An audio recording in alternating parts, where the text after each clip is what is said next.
Crónicas de espanto. Bienvenidos a la Casa del Terror. Cerramos este año con historias de miedo, con asesinos seriales, con narraciones que te harán estremecer hasta lo más íntimo de tu alma. ¡Comenzamos!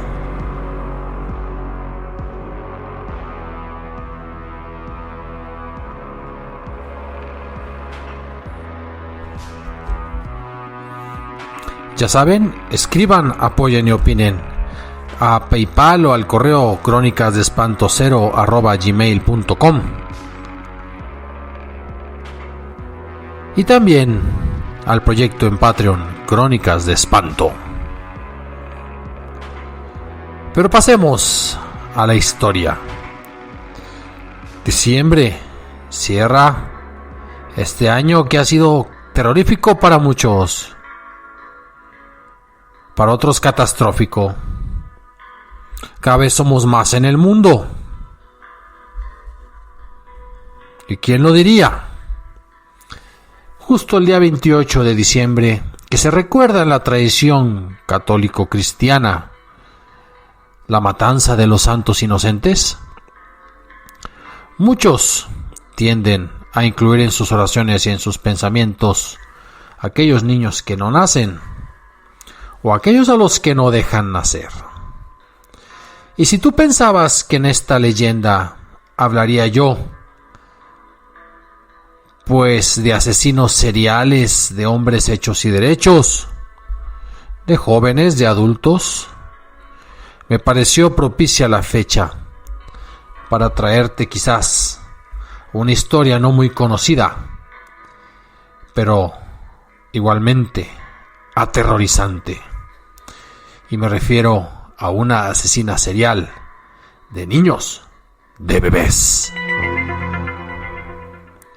Y así es, me refiero a la ogresa de la colonia Roma, la eliminadora de angelitos, como usted le quiera llamar.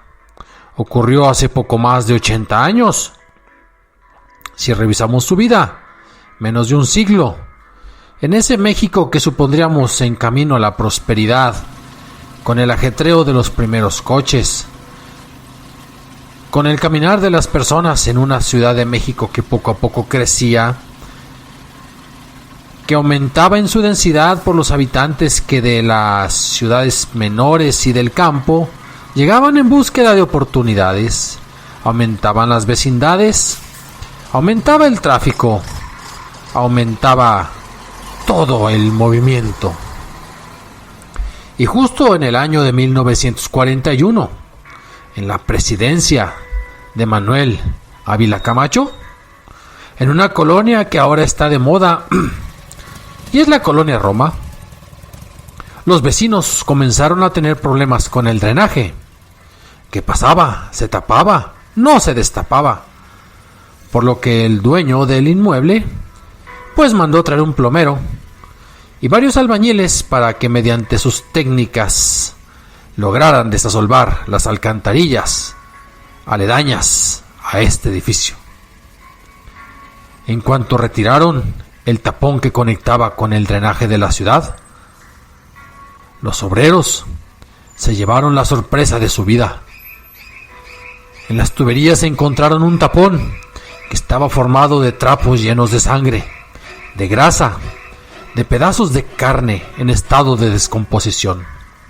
Sin embargo, aquello que les puso la piel chinita, la carne de gallina, literalmente, fue que entre todo ese amasijo de cosas encontraron un cráneo de un bebé. De inmediato la policía inició sus pesquisas, las averiguaciones, las investigaciones. Detuvieron a quien era una aparente enfermera, o además de eso era otras cosas terribles. Así es, amigos. Nos referimos a Felicitas Sánchez. daremos saltos en la historia, porque esta historia, valga la redundancia, es tremenda, dolorosa, explícita.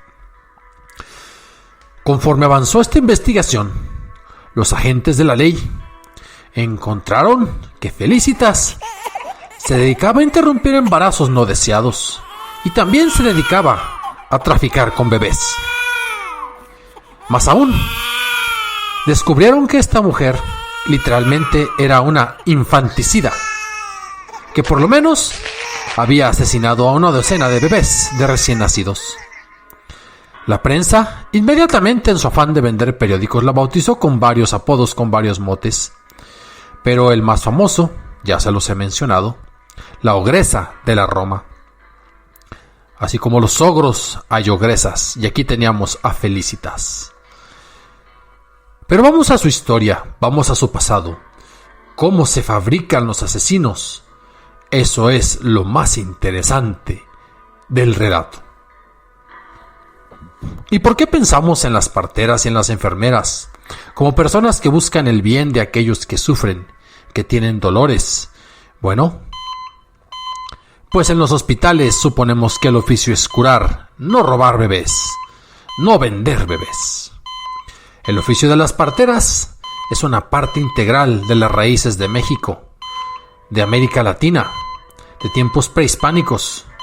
Las encargadas de auxiliar en estas labores de parto siempre eran vistas como portadoras de buenas noticias. ¿Por qué? Porque esos saberes se heredaban y era quien recurrías ante el alto costo de un doctor. Estas mujeres aparecían en los momentos decisivos para ayudar a nacer a estos bebés que son el futuro de la humanidad. Su presencia era señal de esperanza y lo sigue, porque ahora se ha revalorizado esa profesión y en muchas ciudades, incluso occidentalizadas, están de moda las parteras. Pero el caso de esta enfermera, pseudoenfermera, asesina de bebés, el caso de Felicita, la trituradora de angelitos, es una excepción en toda la regla en esta historia de las parteras.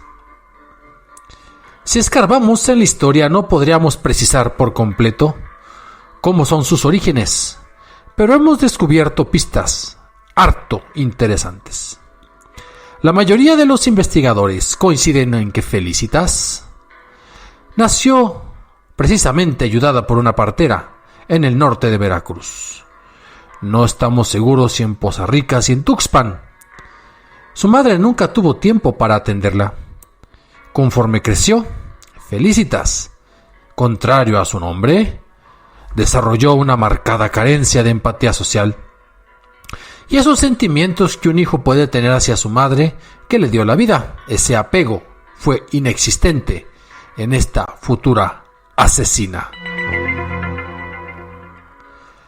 De los 4 a los 10 años de vida, Felicitas disfrutaba de asesinar perros y gatos de forma cruel, envenenándolos o incluso golpeándolos hasta la muerte. Sin embargo, terminó la primaria y después de terminar la educación básica, la mujer inició estudios de enfermería en el puerto de Veracruz. De esos mismos logró graduarse años más tarde y entonces a ganarse la vida como partera, que ya lo era al haber terminado sus estudios de enfermera. ¿Qué más sabemos de su vida personal? Pues que para 1905, es decir, apenas 15 años después de nacida, inició una relación sentimental con un hombre llamado Carlos. Luego de salir con Carlos por algunos meses, de vivir un eufórico y tórrido romance, Felicitas y Carlos deciden casarse, a pesar de que son pobres, no obstante su vulnerable condición económica.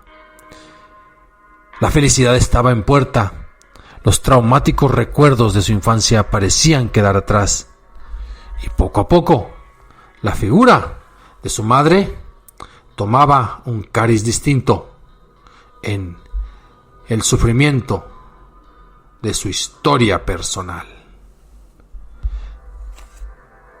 La soledad que acechaba su mente parecía esfumarse y eliminarse.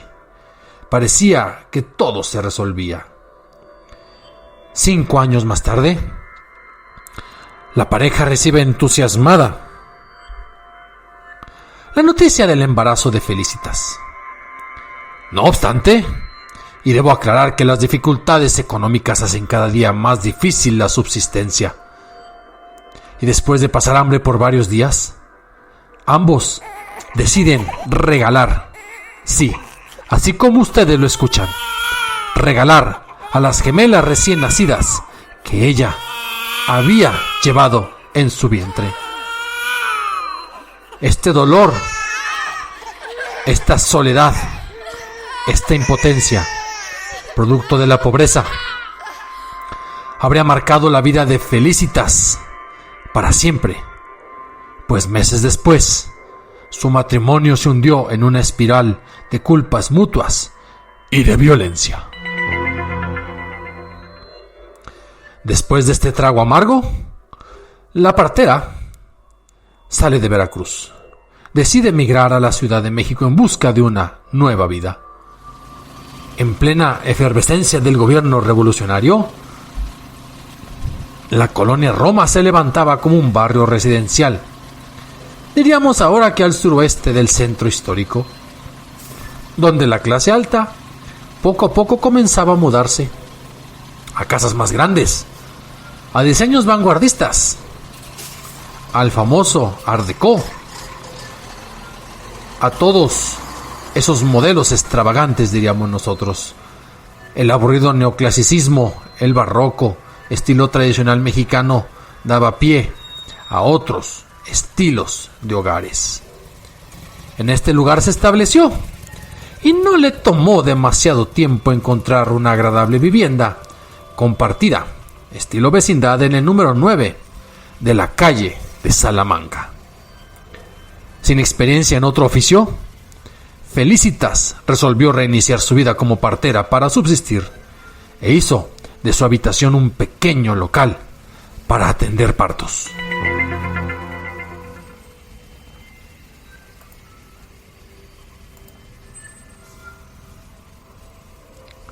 Como ven ustedes, amigos, poco a poco su fama como partera se expandió a otros barrios de la ciudad, y mujeres de todas las clases sociales decidían visitarla porque querían pedirle sus servicios. El negocio empezó lento, pero iba bien y mejoraba.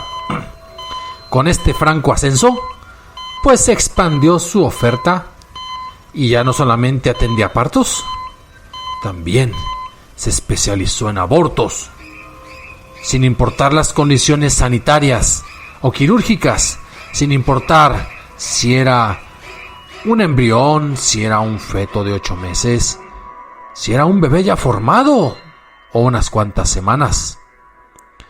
Con el paso de los años, su compañera de piso comenzó a notar cómo los baños se tapaban constantemente. Después de cada reclamo, Felicitas llamaba a un plomero que conocía personalmente, a alguien de sus confianzas, para arreglar la avería y que la vida siguiendo en total calma y todo mundo a su negocio. Eso no pudo soportarse por mucho más tiempo, porque ese momento que les mencioné en 1941, la cañería que conectaba el edificio de Salamanca 9 con el sistema de drenaje de la ciudad resultó completamente tapado. El hombre del primer piso, ya lo conocerán, se lo imaginarán, poseedor de una miscelánea, decidió llamar a un grupo de albañiles y de plomeros porque resolvieron que solamente se podía romper el pavimento y destapar directamente la alcantarilla. Así duraron un día y cavaban y no lograban destaparlo. Así duraron un segundo día, cavaban y picaban y no lograban destapar. Sin embargo, al tercer día, un olor fétido invadió toda la colonia.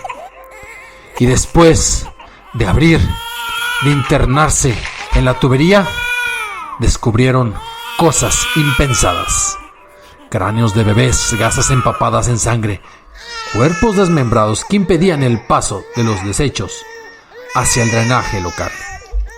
¿Y ustedes creen que Felicitas se había quedado mirando simplemente cómo descubrirían la obra de sus infanticidios? ¡Ja! ¡Para nada! ¡De ninguna manera! Felicitas había escapado. Inmediatamente, ante el macabro descubrimiento, la policía allanó su habitación y encontró un altar con velas, fotografías y un cráneo humano. Cualquier semejanza con la Santa Muerte es mera coincidencia. Los crímenes de esta ogresa eran mucho más crueles de lo que se creía.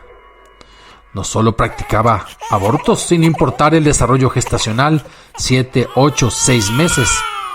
También dirigía una red de venta de menores, donde seleccionaba a los que le parecían más interesantes y los que no eran motivo de gusto para aquellos que podía vender, simplemente los asesinaba, prendiéndoles fuego o envenenándolos. ¿Cómo se deshacía de ellos? Por el drenaje, tristemente. Se presume que para ese instante Felicitas Sánchez había cometido más de 50 infanticidios, además de los partos fallidos y los abortos avanzados. El caso tomó relevancia, fue importante, fue terrible. Milagrosamente, fue procesada en abril de 1941 y los únicos delitos a los cuales se le pudo acusar fueron de aborto, inhumación ilegal de restos humanos y delitos contra la salud pública. ¿Ustedes se imaginan? Pues ¿qué creen? Que no estaban mejor que ahorita, porque todos esos cargos que se le imputaron alcanzaban fianza para salir de la cárcel. En ese momento las investigaciones se detenían y avanzaban de forma irregular. Se tiene la sospecha de que entre sus clientes había poderosos funcionarios y personas notables de la época que abogaron por ella ante el temor de sus declaraciones. No fuera a ventanear a algún político del partido en el poder, no fuera a declarar sobre la eliminación de un niño no grato de alguna familia de buen nombre, de intachable reputación. De cualquier manera, la mujer no soportó el rechazo social de ser la eliminadora de angelitos y se suicidó con una dosis mortal de Nembutal apenas 3 meses después.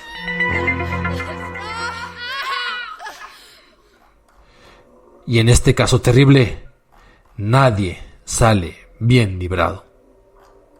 Nadie sale contento.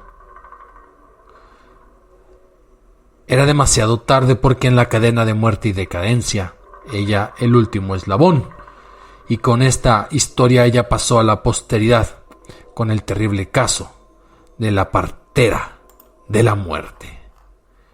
Así es, amigos. Ella experimentó el rechazo desde muy pequeña y generó en ella una personalidad neurótica. Aparentemente no sentía empatía, no sentía remordimientos y también, visto desde lejos por análisis psiquiátricos, era megalómana y racionalizaba sus actos. En base a su frágil estado mental, tenía unas ideas delirantes, donde ella creía realmente que hacía un bien con estos crímenes atroces. Incluso les asignaba una cualidad mística, y ejemplo de eso es el altar que poseía con un cráneo humano. Estas cuestiones nos hablan del terrible grado de cosificación que mantenía hacia sus víctimas. Las repudiaba a tal grado que las veía como cosas.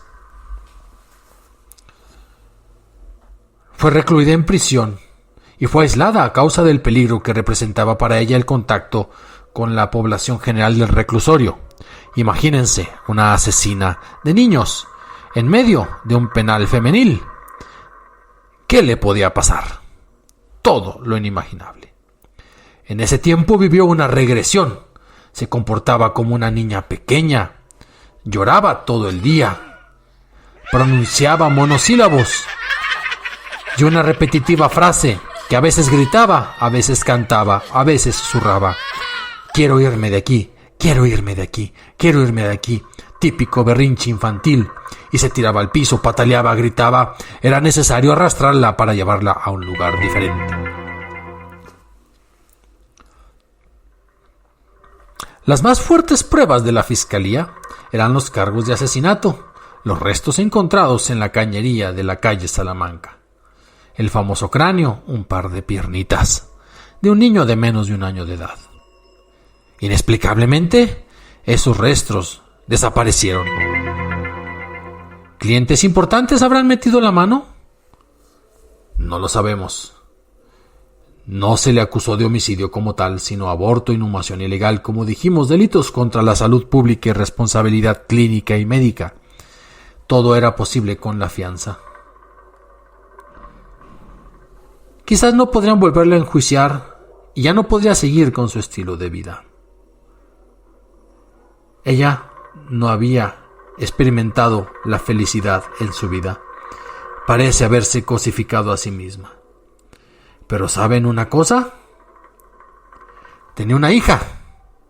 Y la hija, paradójicamente, pasó a un hospicio del Estado. Y creció hasta convertirse en una persona más o menos normal. Como ven ustedes, amigos, en este día que terminamos este año, iniciamos el nuevo con esta grabación y cerca de la fiesta de los inocentes. Les entrego el relato terrorífico de la trituradora de angelitos de la Ciudad de México. Esto fue Crónicas de Espanto. Ya saben, si quieren colaborar, crónicasdeespanto0@gmail.com, ya sea en PayPal, ya sea con opiniones, con comentarios, sugiéranme historias.